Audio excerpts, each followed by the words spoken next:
So the San Francisco 49ers made a couple of roster moves on this Wednesday, August 7th, and we're talking about those moves here on today's San Francisco 49ers report. And on the back end, we have another Brandon Aiyuk update from ESPN NFL insider Adam Schefter. But we talk about this series of roster moves for San Francisco, in addition to the Niners working out a wide receiver here today. As for those roster moves, the 49ers signed wide receiver Jontre Kirklin, running back Keyshawn Vaughn to one-year contracts. The corresponding roster moves here for the Niners: San Francisco releasing Terique Owens, the son of Niner great Terrell Owens, in addition to safety Erik. The 49ers also, during their training camp practice today, the final open practice to fans, were seen working out Robbie Anderson, who went to Temple University, did not attend the NFL Scouting Combine several years ago, but at his pro day, ran a 4.2 40-yard dash and had a couple of good years for the New York Jets. Since then,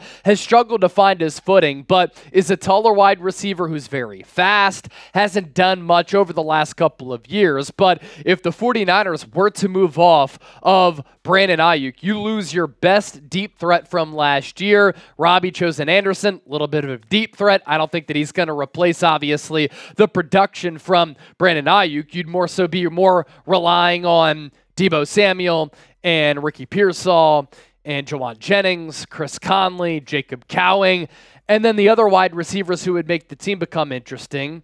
The 49ers also looking to bring in a wide receiver if they do trade away Brandon Aiyuk, but Robbie Anderson, if the Niners were to sign him, training camp body, who gives you some of that vertical speed. More on Jontre Kirklin. Let's start there.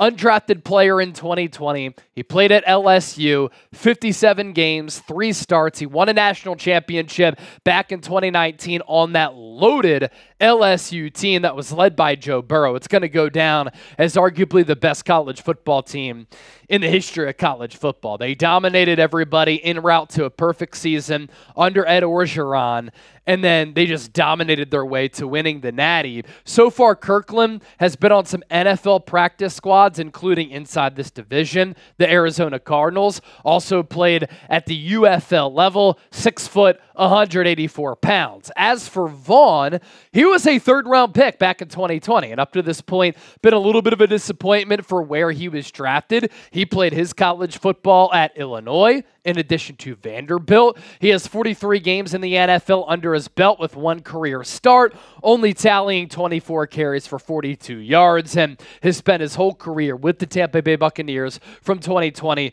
to 2023. I know a lot of people are asking this question: why did the 49ers release Terique Owens, the son of Terrell Owens? Couple of reasons here. Needed to make a corresponding roster move. That's number 1. Has a small fracture in his hand. That's number 2. And then lastly, he's very raw. And he needs some more time to develop as a football player because he hasn't played a lot of football collegiately, and that showed when he was with the Niners during training camp. Now, he did last week make some splash plays. That's great. Also had some drops.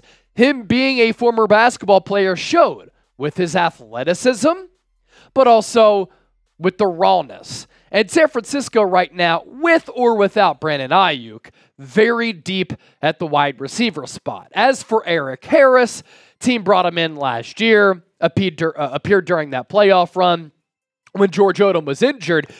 He's more of a special teams player anyway, and in training camp, George Odom has played well. He could start week 1 at safety if Talanoa Hufanga is not ready to go. Malik Mustafa had an injury scare today, then tweeted out, "I'm all good." He's had a really good training camp, and I think Jair Brown is going to take that leap going into year 2 to insert himself as a starter and a really good player for this Niners defense. So Erik, you really don't need him on this team. Wouldn't surprise me if at some point the Niners did bring him back, though, for some safety depth, having some familiarity with this team, and he's been a veteran who's seen a lot in his NFL career.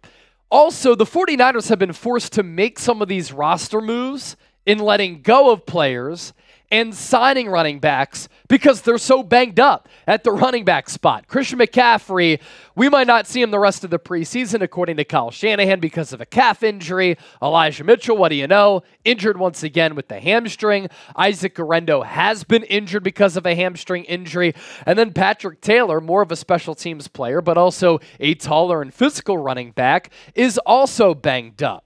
Be sure to hit that subscribe button because when the Niners make a move, or in this case, when they make moves, we talk about it right here on the Niners Report. And a programming reminder, join us Saturday for our Niners-Titans watch party. It's going to be awesome. Live play-by-play, audience interaction. Niners not expected to play their starters, but a lot of depth positions and other positions up for grabs. And it's the return of Niners football, so join us. We'll have some Super Chat giveaways and Super Chat MVP items. Cannot wait to see you all there. We have a new Brandon Aiyuk update according to ESPN's Adam Schefter. And today on this Wednesday, it's been a crazy day. Niners, Steelers, working on a trade. Some people are reporting that a deal is finalized already. Adam Schefter said, hold on. The 49ers are in no rush to make a move, and they could take their time. Here's what he just said this afternoon on ESPN.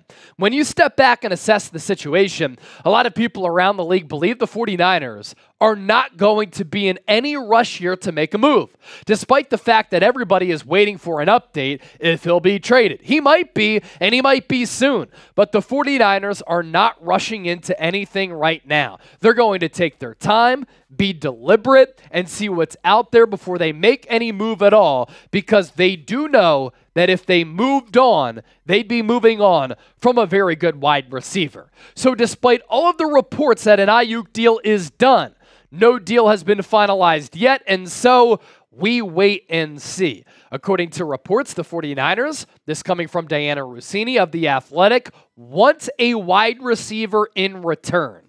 And the 49ers should not be rushed into making a decision. I get it. You want this to be over. I want this to be over. We've been talking about this Aiyuk saga for months, and at this point, we're all fatigued by it. I'm sure the 49ers want to know what their offensive personnel is going to be, if Aiyuk is going to be on this team now and in the future. They want to know if they trade Aiyuk away, which players they get back. But the Niners have to be sure that the price tag is right if Aiyuk signs a deal and that it makes sense for them, or if they trade him, they want to know that they're trading away a second-team All-Pro and getting proper value. And there's no need and no point into rushing that decision because you have to see what the market is.